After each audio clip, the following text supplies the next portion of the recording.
Hey, what is up, you guys? It is Tyler. Welcome back to the Tyler Webs channel. Welcome to another video. This is your 17th of January 2018 NXT review, as promised. I know I missed last week's NXT. I was at work. I've been really scheduled at work to be late a lot, and usually with that I always miss Raw, SmackDown, and NXT. But I was actually off today, and I'm like, yay, I get to catch NXT. I'm going to try to catch SmackDown tomorrow before I go to work, and if I am able to, I will try to get a SmackDown review out. It's going to be a late review, but nonetheless, a review that, I said I was going to do.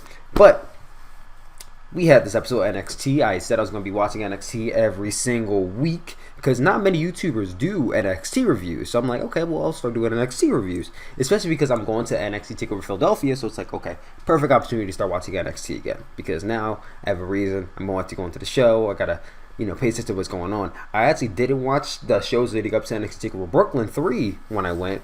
It was still a great show, but, it's just better to know what's going on than, get there and it's, okay, well, I don't really see or know what's happening.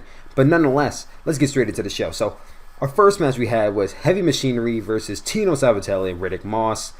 I believe the team name is Heavy Machinery, but the guys on the team, there's Tucker Knight and what's the other guy's name? It's like some really weird last name. I don't know what his name is, but I call him Mini Rhino because he's built like Rhino, except he's like smaller and just bulkier. Like, how Rhino like walks around and he has like that really large upper body, but then a really not skinny, but like a really small lower body. That's the other guy, except like he's smaller. So I call him, I don't know his name, I forget his name, so I'm just gonna call him Mini Rhino. So Mini Rhino and Tucker Knight really dominated this match. There was some really cool spots where Tucker Knight was doing some head swings on Riddick Moss and Tino Sabatelli. When Riddick Moss came time to do the head swings, he kind of really didn't sell it that well, but it was okay. Still a good spot. I think Tino Sabatelli and Riddick Moss still a little bit green, but that's why they're in NXT, right? People tend to forget that NXT is developmental, so you can't really expect every single person who goes to NXT to, be this amazing, outstanding wrestler. I mean, NXT has really kind of built up their reputation, which is a good and a bad thing, because now every single wrestler down in NXT has expectations, and it's like, guys, this is developmental. They're here to develop. So make sure you guys remember that when next time someone botches a move or there's a bad match at NXT, they are there to develop. Nonetheless, it was an okay match. Tucker Knight was going for a finishing move onto Tino Sabatelli when Riddick Moss tagged himself in, completely unbeknownst to Tucker Knight, rolled him up, put his foot on the ropes for leverage, and pinned Heavy Machinery, Tucker Knight. So Tino Sabatelli and Riddick Moss get the win. I don't know what their team name is or if they have a team name, but I hope they get a team name soon because Tino Sabatelli and Riddick Moss is kind of a mouthful to say. But nonetheless, after that, we got a promo from the Undisputed Era. Don't really know what they were saying, but they're basically talking about how they're going to be facing whoever is the winner of the main event later that night for the Tag Team Championships, yada, yada, yada, all that kind of stuff. Then we get to the next match, which is Roderick Strong versus Fabian Aichner, who Fabian Aichner was in the Cruiserweight Classic. He had a pretty good showing in the Cruiserweight Classic, aside from the fact that he lost in the very first match.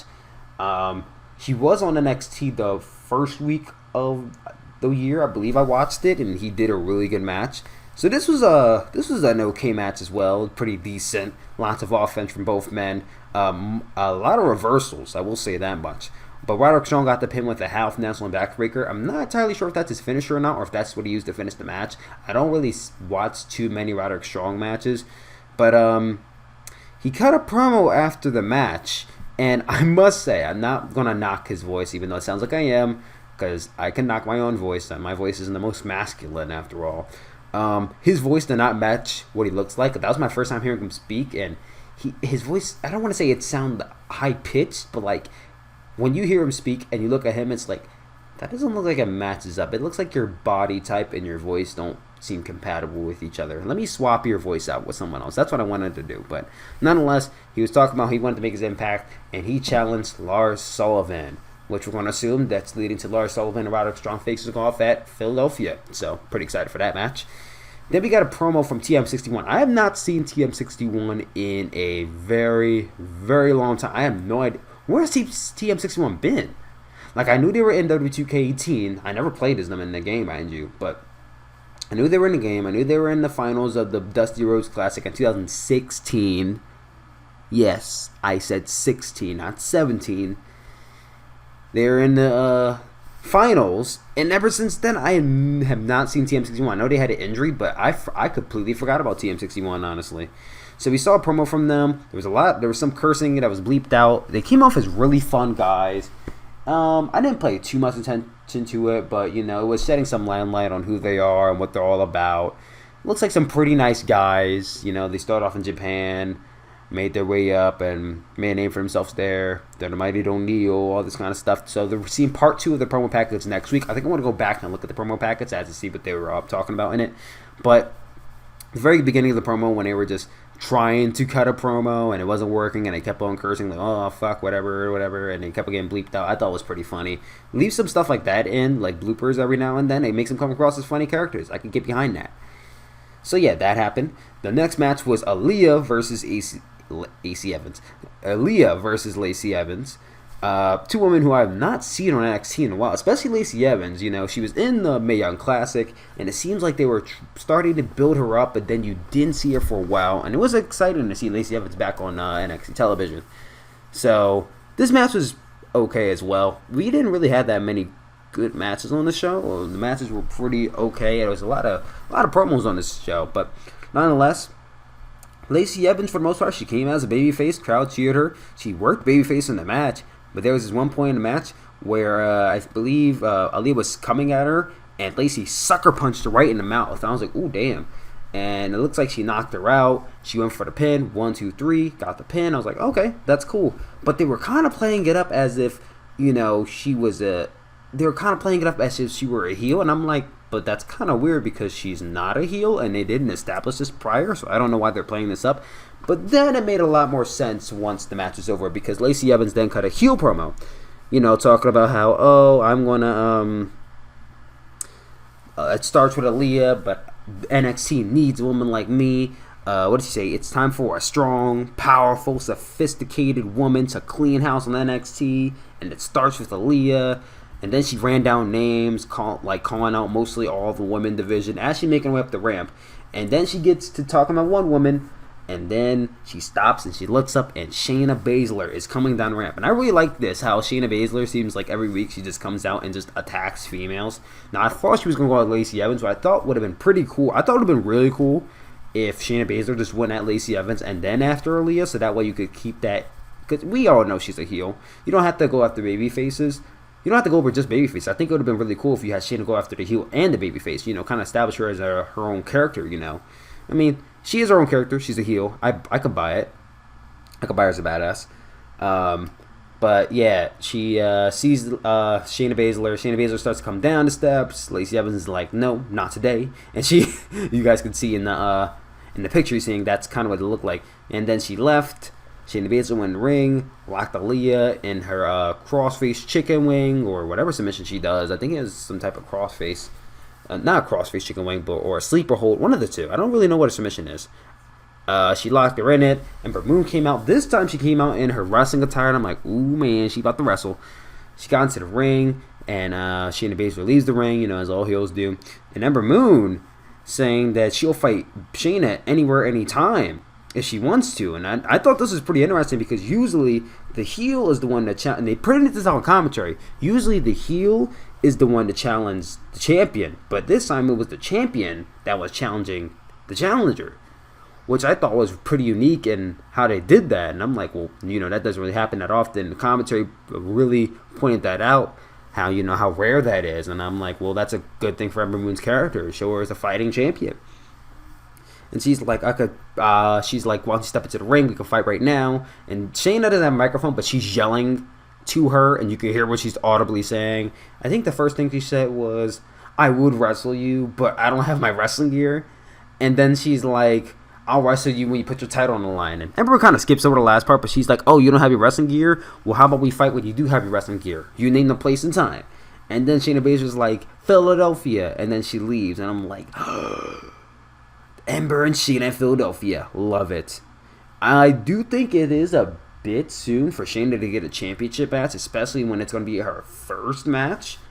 But I love the way they built her up. If they wanted her to win a championship in her first match, they very well could. Now, there would be a lot of hate for it, but I think if you're trying to put this woman as an over-the-top, badass heel, I think putting the title on her would be a good decision for the character. I wouldn't say for us, the fans, but it'd be a good decision for the characters. I can see where the direction they're going in.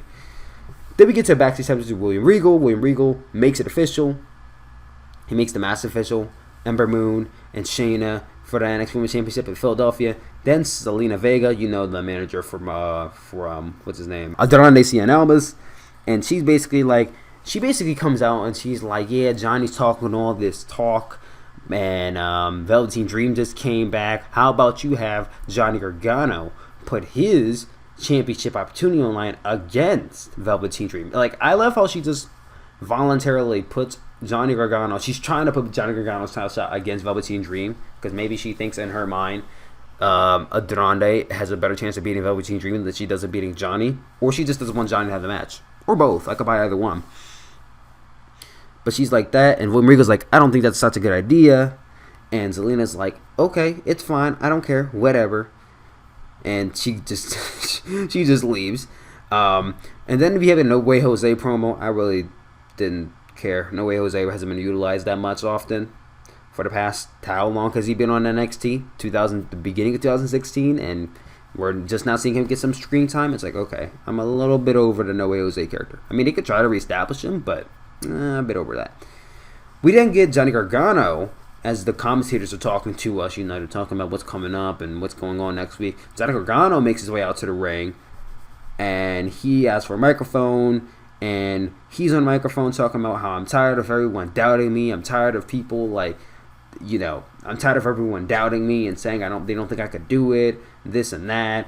Zelina doubts me. Andrade doubts me. I even feel that William Regal is doubting me. So I'm going to do the impossible, and I'm going to put my title match opportunity on the line against Velveteen Dream next week. And thought that was pretty interesting. I love it because Johnny Gargano versus Velveteen Dream sounds like a very intriguing match. Johnny Gargano is a great wrestler. Velveteen Dream, while I wouldn't call him great, he had a great match against Aleister Black at War Games, one of the best matches of the entire year. So I know what Velveteen Dream is capable of. So I think he's going to do a pretty good job in this match, and I can't wait for it. Then we got to the main event. The Authors of Pain versus the Street Profits for the NXT Tag Team Championships. This was another decent match. It was a lot more offense on AOP's side, which made me to believe that Street Profits are probably going to win. That's what I wanted to happen. Street Profits probably win. Montez Ford went to the top rope in one spot, hit his 5-star frog splash, which, might I say, he has the second best frog splash in wrestling today, behind Seth Rollins. Hits it, broken up by one of the Authors of Pain members. I think it was Razor. They go out a little bit more. They get caught between Akam and Razor, who get the upper hand. They hit their double powerbomb spot. And then the last chapter for the pin. And looks like the Authors of Pain will be getting their championship match against the Undisputed Era at NXT TakeOver Philadelphia. Now, I was not that happy with this result.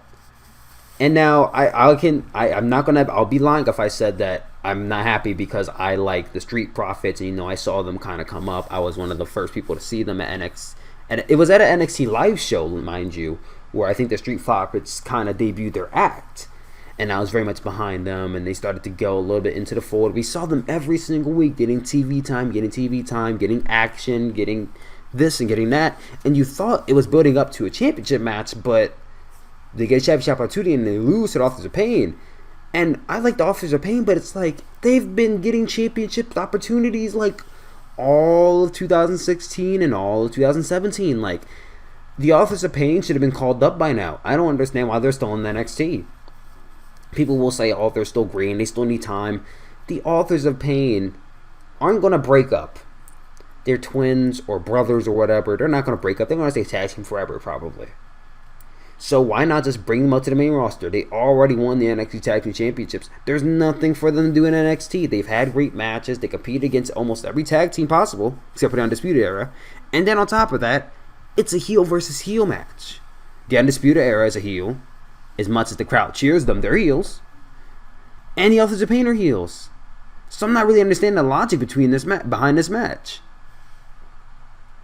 So hopefully next week they could try to add another team in there, make it a triple threat tag team match, add the team of the Street Profits in. But as of right now, I'm not all too excited for this match. But every other match on the card so far looks great. I can't wait. This is I'd say a decent episode of NXT. If you missed it, you didn't miss too much. I wouldn't say this is a much-watch episode, but I'd watch it. I'd watch it just to see what's going on and see what the NXT TakeOver card's looking like. I would watch this episode. I'd give it a 6.5 out of 10. Would I give it a 7 because of the main event and how that ended? But anyway, thank you guys for watching this video. I love you guys as always, and I will talk to you all later.